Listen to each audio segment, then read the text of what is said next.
Hi everyone, Rocky here, and for today's video, I'll be sharing you our adventure sa Canyon Cove, Nasugbu, Batangas. For this video, I'll be sharing you tips kung paano kayo makakatipid kung pupunta kayo sa Canyon Cove, Nasugbu, Batangas. And tips kung paano nyo mas may enjoy ang nyo mga adventures. Also, of course, is kung saan kayo kakain para iba ang experience. First problem natin lagi tuwing mag-visit tayo sa isang lugar is the accommodation. And first instinct natin lagi is to book dun sa mismong resort. For reference, lagay ko dito yung information how much yung Canyon Cove room rates. Personally, kung kami lang magta-travel as a family, okay na rin sa akin yung prices ng Canyon Cove pagdating sa accommodations nila para less hassle na rin. However, since we are traveling as a big group, so with relatives kami, 13 packs in total, ang kailangan namin is mga 3 rooms. So, more or less kagastos kami na mga nasa 60k yung standard room lang nila. Kasi, nagstay kami sa Nasugbu ng 2 days. And for me, hindi siya ganun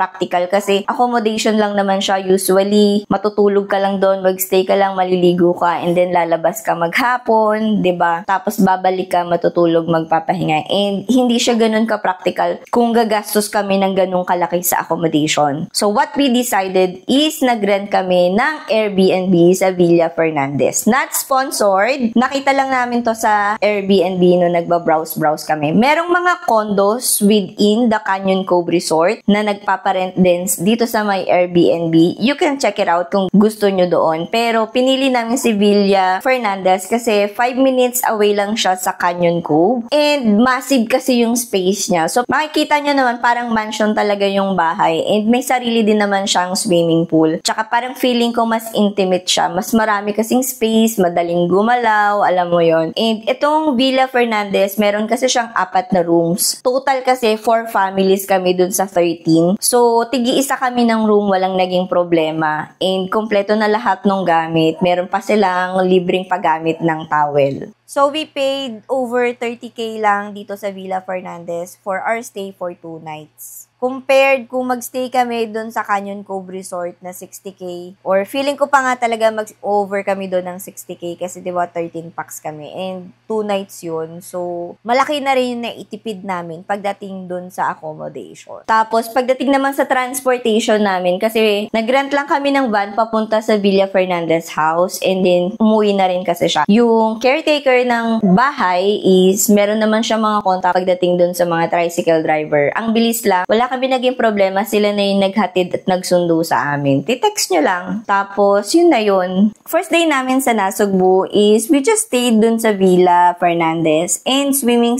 lang kami. Nagluto-luto, swimming. The next day, we went to Canyon Cove. We paid for the day tour visit sa Canyon Cove for 199 sa may Klook. So, para less hassle, bili na lang din kayo sa Klook. Walang difference sa price kung child or adult yung magbi-visit. So, per entry, 199 pesos lang. So, may kausap kami doon na Canyon Cove staff and ina-explain niya sa amin how much yung mga activities doon. Medyo namahalan kami kasi ang gusto namin gawin is yung banana boat. Since 13 packs kami, kailangan namin ng 2 rounds or 2 banana boat. And ang price kasi niya is 6.9. So, medyo namahalan ako kasi parang banana boat lang. Diba ilang minutes lang yun tapos 6.9 na yung bayad. So, inalok sa amin ni Kuya is yung island hopping. Wala siya sa mismong Canyon Cove Resort activities, yung island hopping. Inalok lang siya sa amin nung staff doon kung gusto daw namin, yun na lang daw yung i-avail namin. 1,000 per head. Pero since group daw kami, kasi tumawad ako kasi diba 13 kami, 10k na lang daw yung bayad. So, pumayag na kami kasi pagdating daw doon sa mismong island, pwede daw kami doon mag-banana boat and 2.5 lang siya. Yung island hopping, kasama na doon yung fish feeding and snorkeling. So, parang feeling namin yung 10k is very, very sulit na. May travel time lang from the Canyon Cove Resort going to the Nasugbu Port kasi doon kayo sasakay ng bangka sa Nasugbu Port. Yung tricycle doon from the Canyon Cove is hiwalay siya doon sa bayad na 10K. So, kami mismo yung nagbayad dun sa tricycle.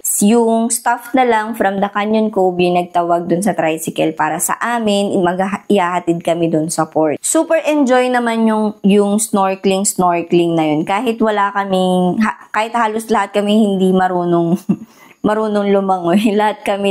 Halos lahat kami nasa dagat lumalangoy. Kasi lumulutang ka talaga dun sa vest. And then, pagdating dun sa may island mismo, is nag-banana boat kami. Sa banana boat kasi, 10 lang yung pwedeng ma-accommodate. So, yung dalawa, hindi na sumama dun sa banana boat. Tapos, yung isa naming batang kasama, sumakay siya dun sa mismong jet ski. Tapos, yung 10 kami, nandun kami mismo sa may banana boat. 2.5 lang talaga yung bayad namin.